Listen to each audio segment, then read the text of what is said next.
Sorry guys, I don't like having to do this, but since I do know a vast percentage of viewers for this video will not be watching the full video, I need to give a corrected piece of information right now. I apologize for this.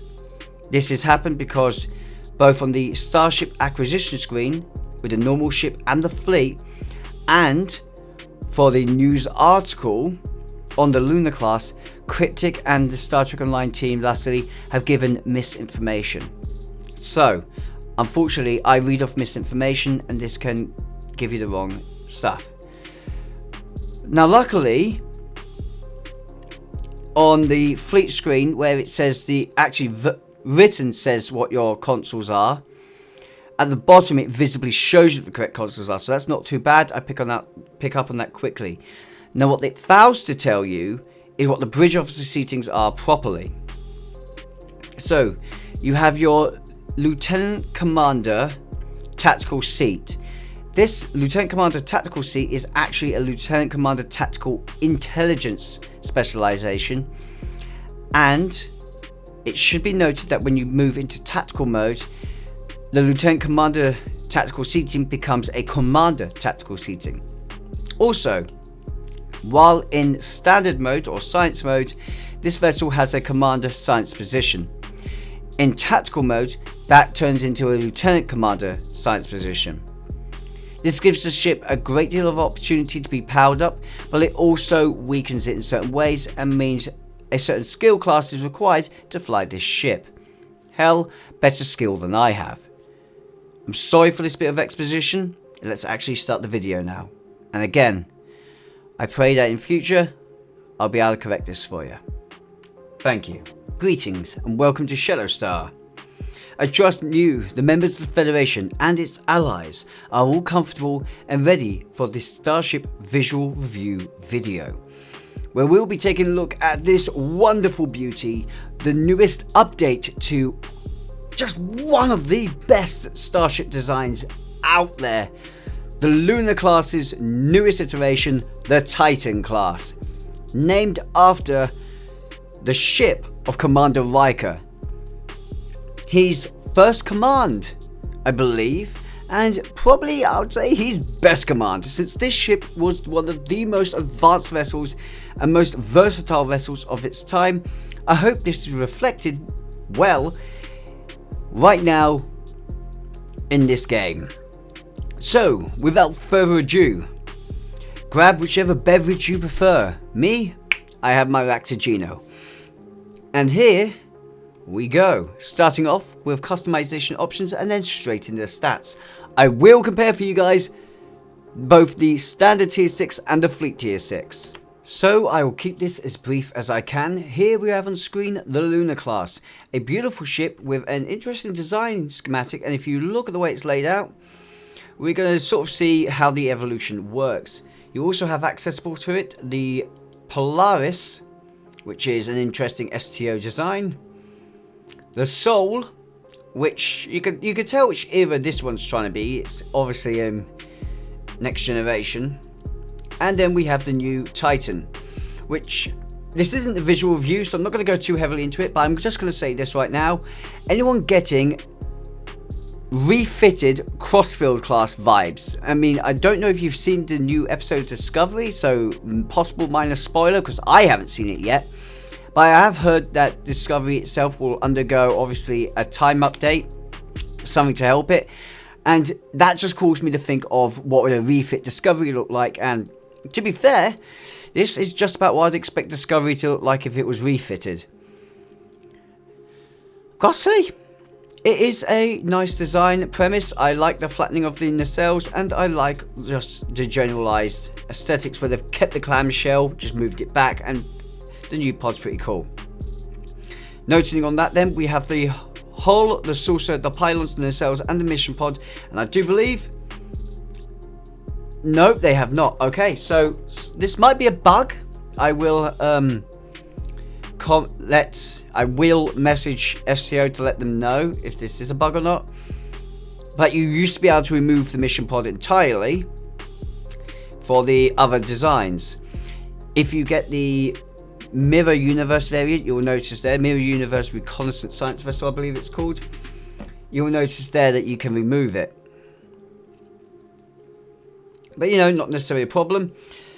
It's good to have all the designs there, and you can have your own little kit bash going on if you wish. I do think some of these kit bashes are a little fucking funny. So, yeah, it's all good.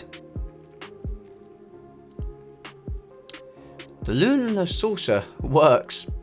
Awkward. We also have, available to you, all the standard types. We have the lunar hull, which I think is a beautiful addition, because we've needed that for a good long time. It's my personal favourite on this ship as well. The Intrepid, the Galaxy, the Defiant. The Mirror, you can guess where that's come from. The NX refit, the Sovereign refit, and Type 0 if you want to give it that look. Again, my personal favourite is the lunar hull on this ship, and, well, I think I get to take that one because it is bloody beautiful. Colorations are great. You have all the window types you could possibly ever need, including a few new ones, and the lunar specialized, which is absolutely beautiful on this ship. Finally, we ironically have the Walker Bridge, which I feel like that's not supposed to be there. I say this because the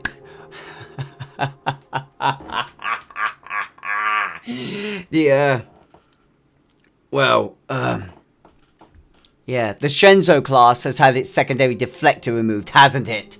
You know, that thing that made the Shenzhou so fucking good. Wow.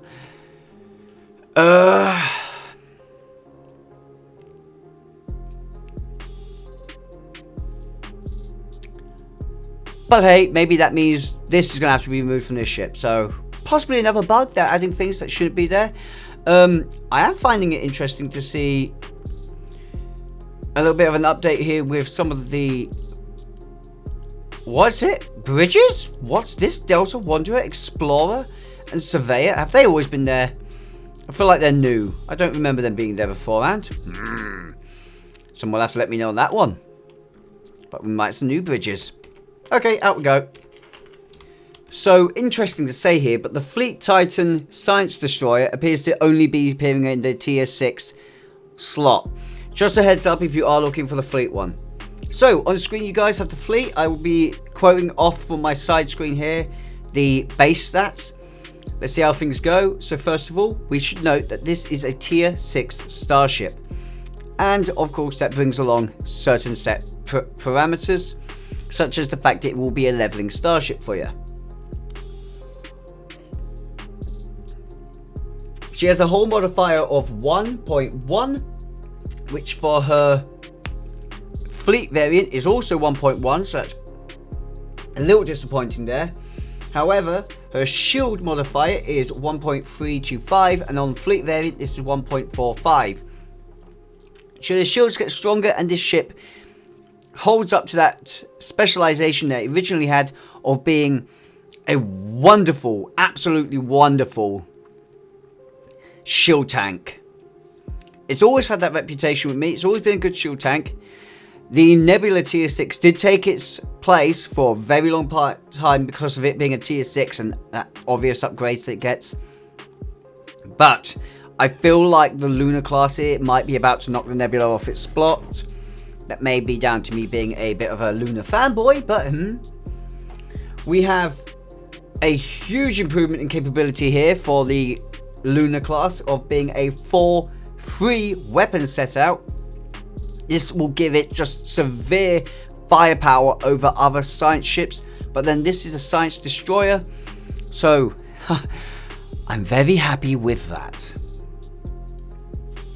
We have 3 device slots available for this ship.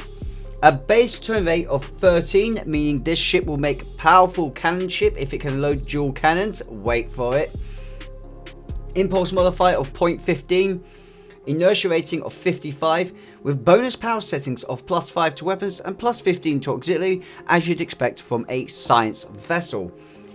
It has tactical mode, which is going to be devastating for this ship. You can imagine this being a chance to turn the ship from its science base into a more tactical base. We'll talk more about tactical mode when we get there. Pardon me. When we get there. She can, if in case you didn't read down, load dual cannons. Her unique console is called Opening Salvo. We'll get into that shortly. She has an experimental weapon slot while in tactical mode, and she has a secondary deflector while in science mode. She can subsystem target in science mode, and she has sensor analysis in science mode. This is what makes the ship so fucking powerful.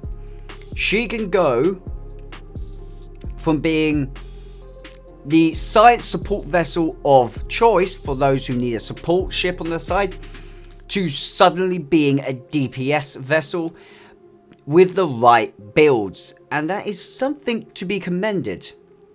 We're going to go more into why that can happen in a second. Her ability package is Science. This gives her great exotic damage potential, as well as protective, a sort of level of protecting to keep her alive. Her console layout is 4 tactical, 2 engineering, 4 science. Obviously, X upgrade will allow this to be extended by 1 universal, with the fleet variant being 4 tactical, 2 engineering, 4 science as well, which well, that bit actually kind of puns me a little bit, because to me the fleet variant should be stronger. It's not a case of why it should be stronger. Hang on. No, sorry, whoa, stop me. Misinformation. Everyone's probably screaming at me to look further down. Hang on. 5 science consoles. So, the fleet variant has 1 extra science console slot. It's misinformation on the screen. So, misinformation in text, but image down below shows you that it has 5 slots for science, 4 tactical, 2 engineering. That's actually quite strong. It also means this ship is going to be really devastating in combat. Okay, so as we go down, opening a salvo, you fire a salvo of projectiles in your forward arc over a few seconds. This is basically a chance for you to do some heavy damage.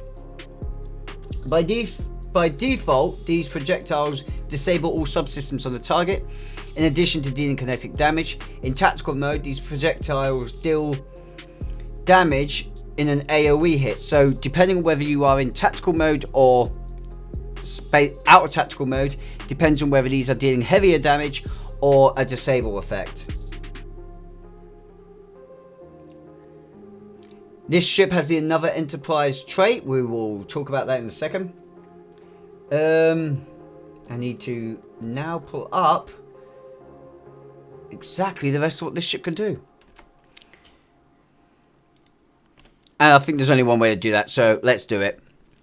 Okay, so I know I kind of skipped it, so let's mention it now. Bridge Officer Seating is 1 Commander Science, 1 Lieutenant Commander Science Command, 1 Lieutenant Commander Tactical, and now to go downhill very hard, 1 Ensign Tactical, and 1 Lieutenant Engineering. Shit. So my original statement about this ship being quite good in DPS, well, not tactically. Tactically speaking, though this ship has got some aspects that make it quite good, it's then completely overshadowed by, well, that. It's quite bad. Yeah. Honestly, I don't think an ensign seat belongs on this ship. That last tactical should have been a lieutenant. Should have at least been a lieutenant rank. And the engineering gives this ship a vulnerability too. This ship is absolutely overpowered as a support vessel or control vessel, but loses everything after that. She'll shield tank like a bug. She'll shield tank like no one's knows, and she can control like no one knows, but she's really weak in all other areas, and that is a real big shame. So that's a huge shame, because this ship had potential until we got to that point. That very last point is where the Nebula now makes for a better ship than this one, and that is actually kind of worrying to say. The fact that the Nebula will do better. So let's get on to the other things. Trait-wise, now is the trait going to be any good? Well, another Enterprise, your fleet ability summons help. So, what this does is when you activate an engineering, tactical, or science fleet ability, you will summon a ship of your faction's flagship class to your aid. Now the question here is, this is a Federation ship, so what the are they talking about of your faction's class? We had no version of this trait for the Romulans, the Klingons, or the Dominions, unless the Romulan or the Dominion is allied to the Federation, in which case they will be able to use it. But the Klingons are left out in the dust. What are they going to do for Klingons? Or Klingon allied? That is a major no. Because to me, that's like making a promise that you don't fully follow through on. And then I wonder, how strong actually is this? How strong is this trait?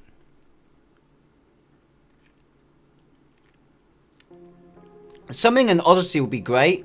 It's definitely better than summoning a command vessel, but well, we'll have to see. As for the console's got some relatively good standing. Universal Console opening a salvo gives you exotic particle generation boost, well, plus 21.4, and a weapon specialization boost, improving your critical hit chance for weapons by 21.4. So this is actually really good for exotic and DPS damage. And the opening salvo has four kinetic shots dealing 2,457 damage, and targets have their subsystems knocked offline. Swap into tactical mode now to see if we've got that changed. Nope, so apparently that doesn't really want to change, depending on the mode that you're in. That's nice to know. Yeah, I love how the colour on the top there changes. Maybe that's why they had to make it so you could remove it. Oh well. I kind of respect that. To be fair, that top part doesn't really stand off too badly, so it's not a bad module on top. Would have still appreciated being able to remove it, but hey ho. I really don't know what to think about that last little bit. It's concerning. Right. Well, what we better do, since we have gone through all the major part here, we better take this ship into combat, see how well it actually does. So, if you give me but a moment, we will find ourselves in combat. Okay, so quick backlash note. I'm just popping back in right now to let you guys know. The commander seating actually changes. Okay, so I need to mention this to you right now, because I bashed the bridge officers just then, and it's actually inaccurate. So, you have a Lieutenant Commander Tactical and a Commander Science when in Science mode. If you activate Tactical mode, you have a Commander Tactical seat and a Lieutenant Commander Science. It adjusts, which I really would have appreciated them actually making a bit clearer on their sheet. So we'll keep that in mind, and now we shall move forwards into the next part. Okay.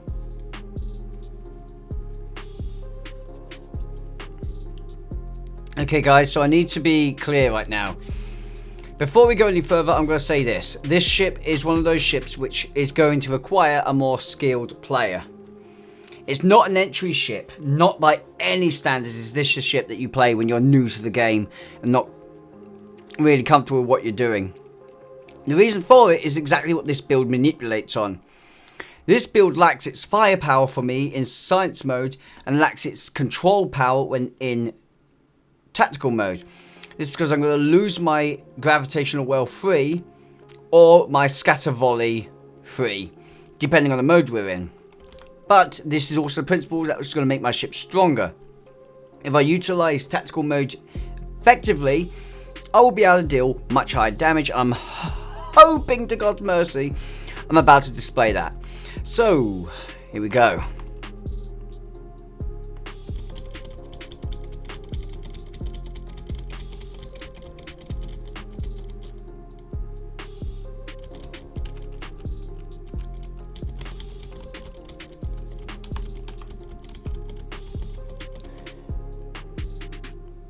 Whooey!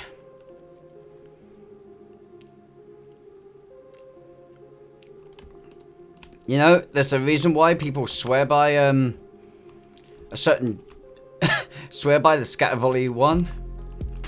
I'm now in tactical mode. I can let that discharge. Let's opening salvo this fucker.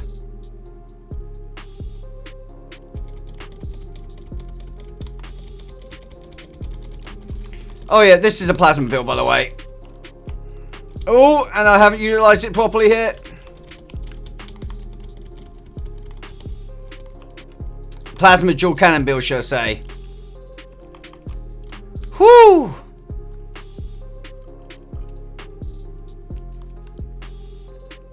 So I took the damage there. Didn't really look at this properly, so let's look at it properly.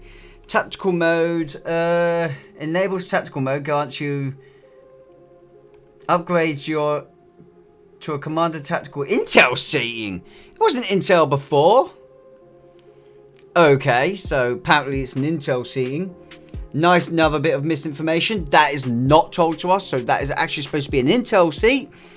Great. Thank you, Star Trek Online. How much misinformation do you want to give for one ship?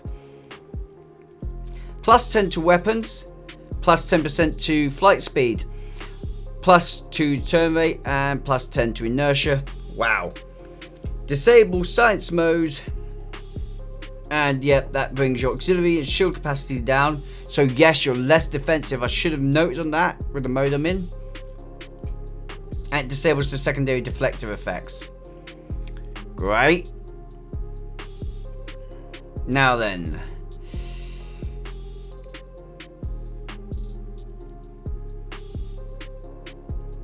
So there's the back at normal. And let's go play with the Keldon class. Now Keldon's going to have limited power, but I'm going to focus only in science mode now and see how well that does.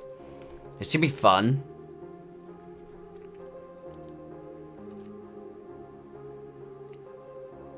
Wicka wicka meow.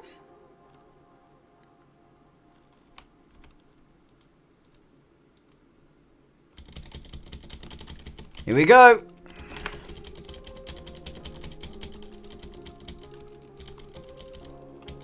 To be fair, not all that much weaker.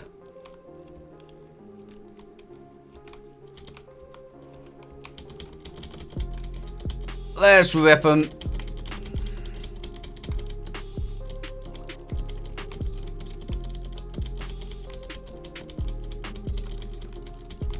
Hello!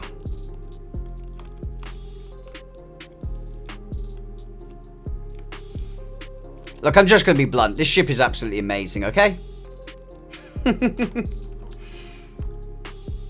Oh, final viewpoints.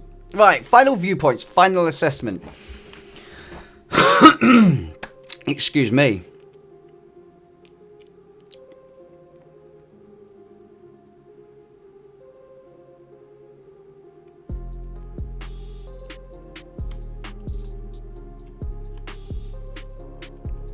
Right, final viewpoints. Final assessment, let's see. She's bleeding good. Too bad Cryptic couldn't give us the right blasted information in its wiki page and its news article announcing the Titan. It would be really nice to have the accurate information in-game and on the website. But okay, that was wrong. Turns out the ship is a bit better than they say it is. I will say the swapping of science and tactical command seat is a good thing. Really good thing for me. I'm glad that the science command position stays a command position. You don't lose that. But you have the tactical intel position as well, which is always an intel position but can be upgraded to command. This gives you a lot of versatility and choice in what you're going to go with. The offensive firepower this ship has, along with its experimental weapon, is going to give it some good potential. So long as you find a balance between when to engage tactical mode and when to disengage tactical mode, this ship will be a literal support DPS powerhouse. I honestly believe it can be easily up there among the strong DPS vessels if done right, for science ships at least. It won't be one of the highest damage dealing ships, but for a vessel that can utilize 2 roles, which there aren't many of anyway, this is one of the best ships out there, especially since this one unilaterally can actually improve the 2 roles it flies in depending on the mode it's in. Something not seen properly since the Dyson vessels. For a tank, as a tank, I'm afraid it doesn't hold tank very well no matter what you're doing, so I'm not really going to give it any whole tank bonuses. Unfortunately, as a whole tank, it scores 4 out of 10 for me. It's terrible in that area. It does not have the right things for whole tanking. However, as a shield tank, that's a whole nother story, which is funny to say because a lot of people don't back up shields. However, she has plenty of potential for damage output to draw fire, and way more than enough science slots and science potential seating to give us such a heavy amount of shield, either shield regeneration or shield cap, that it's pretty damn safe to say this ship will be a nightmare to kill. Definitely a ship I highly advise to any shield tank player. People that follow me specifically know who you are. Just saying for you. Now, the bigger question is, does she support well? She's a science ship, she should support well. Well, yeah, no shit, Sherlock. 10 out of 10 for support. She scores the same as the Nebula with me. She is absolutely astonishingly good as a support ship. The rival to the Nebula, definitely. And the only ships I could say probably support better than her are they support cruisers and support carriers. So, hats off to you. And even then, I would say it's a pretty damn close fight. DPS. Okay, so this is the awkward one. Technically, the ensign tactical slot is a big weak spot. I wish it was a lieutenant tactical, but we can forgive it. We can forgive it because it is still a pretty damn beastie slot. And thus, the ship does have a good amount of potential with it. Sorry, with its standard tactical potential. There's 4 tactical consoles, and the lieutenant commander that is also an intel seating that is also capable of being a commander seating in tactical mode just gives this ship what it needs to really be a DPS vessel. Well, flying alongside escort level. Honestly, I do feel if you're going DPS, you should still, if you're solely looking for DPS vessels, obviously look at battle cruisers and escorts more than this.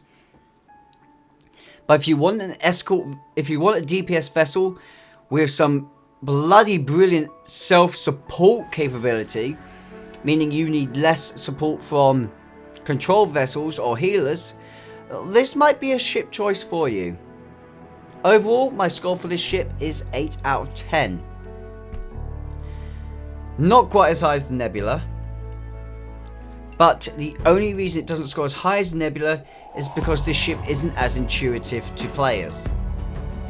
Great, skilled players will make this ship a masterpiece. But If you're relatively new, I would say give this ship a miss for now. I recommend her, but to those who are well acquainted with the game or have mastered it. What do you guys think of her? Me, I love her look, and I do love her versatility. Even if she can't hold tank, I still love her versatility. I'm going to enjoy flying her. I still prefer the legendary Shenzo, but I'm going to enjoy flying this ship a bit as well. Thank you for watching, guys. I'm looking forward to reading your comments on the ship. Thank you, massive thank you to TravisGames, Skyhawkings, Dante Demonic and Tribal Typhoon for your Patreon and donation support to the channel, which are literally making my dream come true. If you wish to join them, the links are below. But also below is my links for Discord, which is the best place to know everything I'm working on. And patrons and donators, make sure you've got my Discord, because you get inside information there that no one else gets. For example, things I might be working on. Now, this being said, thank you for watching, and I hope to see you guys next time. Remember, live long and prosper, my friends. Ciao for now.